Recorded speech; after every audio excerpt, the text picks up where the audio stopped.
ಈ ದೇವಿಯ ಶಕ್ತಿ ನೋಡೋದಾದರೆ ಈ 5-6 ತಲೆಗಳ ಹಿಂದಿಂದ ವಾಡಿಕೆಯಿಂದ ಒಬ್ಬರಿಂದ ಒಬ್ಬರ ಬಾಯಿಗೆ ಬಂದಿರೋದೇನಂತ ಹೇಳಿದ್ರೆ, ಸುಮಾರು ಒಂದು ನಾನು ಹೇಳಿದಾಗೆ ಶಕ್ತಿಪೀಠ ಅಂತ ಹೇಳಿದ್ದೀವಿ. ಫಸ್ಟ್ ಶಕ್ತಿಪೀಠ ಅಂತ ಹೇಳಿದಾದ್ಮೇಲೆ ಆ ಶಕ್ತಿ ಏನಿತ್ತು ಅಂತ ಹೇಳಿದ್ರೆ, ಇವಳು ಮೊದಲು ಈಗೇನು ನಾವು ಶಕ್ತಿಪೀಠ ನೋಡ್ತಿದ್ದೀವಿ, ಅವಳು ಮೊದಲು ಇಲ್ಲಿ ಸ್ಥಾಪನೆ ಮಾಡೋಕ್ಕೆ ನಮ್ಮ ಹಿರಿಯರು ನಮ್ಗನ್ಸಿರ್ಬಿಟ್ಟು ಒಂದು 5-6 ತಲೆಮಾರು ಹಿಂದ್ಗಡೆ ಊರಿನ ಹಿರಿಯರು, ನಮ್ಮ ವಿಶ್ವಕರ್ಮ ಜನಾಂಗದ ಬಂಧುಗಳು ಸೇರಿ ಈ ಪೀಠವನ್ನು ಇಲ್ಲಿ ಸ್ಥಾಪಿಸ್ಬೇಕಂತ ಪ್ರಸ್ತಾವನೆ ಮಾಡಿಕೊಂಡು ರೆಡಿ ಮಾಡ್ಕೊಂಡು ಇಟ್ಕೊಂಡಿದ್ರು.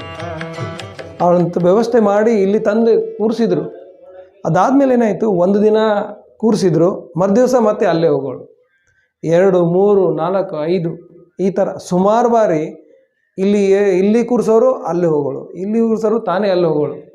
ಸೊ ಒಂದು ಪಾಯಿಂಟ್ ಆಫ್ ಟೈಮ್ ಏನಾಯಿತು ಅಂತ ಹೇಳಿದ್ರೆ, ದೇವಿ ಇಲ್ಲಿ ಇರಿಸಾದ್ಮೇಲೆ ಅಲ್ಲಿ ಹೋಗಿ ಕೂತ್ಕೊಂಡ್ಬಿಟ್ಲು.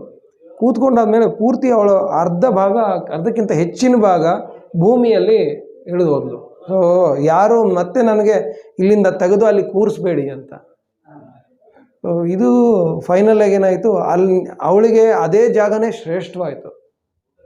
ಒಂದು ಕಡೆ ಒಂದು ಭಾಗ ಪೂರ್ತಿ ಗುಡ್ಡದಿಂದ ಆವರಿಸಿದೆ, ಇನ್ನೊಂದು ಆ ಗುಡ್ಡಕ್ಕೆ ನಮ್ಮ ಹಿಂದಿನವರು ಟಚ್ ಮಾಡಿ ಗುಡಿಯನ್ನು ಕಟ್ಟಿದ್ದಾರೆ. ಸೊ ಇದೇನಂತ ಹೇಳಿದ್ರೆ ಅದೇ ಶಕ್ತಿಪೀಠ ಅವಳಿಗೆ.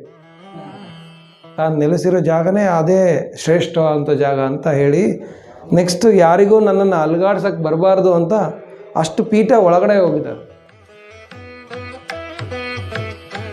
ಅದು ಎಷ್ಟು ನೆಲದೊಳಗೆ ಹೋಗೋದು, ಎಷ್ಟು ಆಳ ಇದೆ ಗೊತ್ತಿಲ್ಲ. ನಾವು ಅದನ್ನು ಇದು ಮಾಡೋಕ್ಕೆ ಹೋಗಿಲ್ಲ.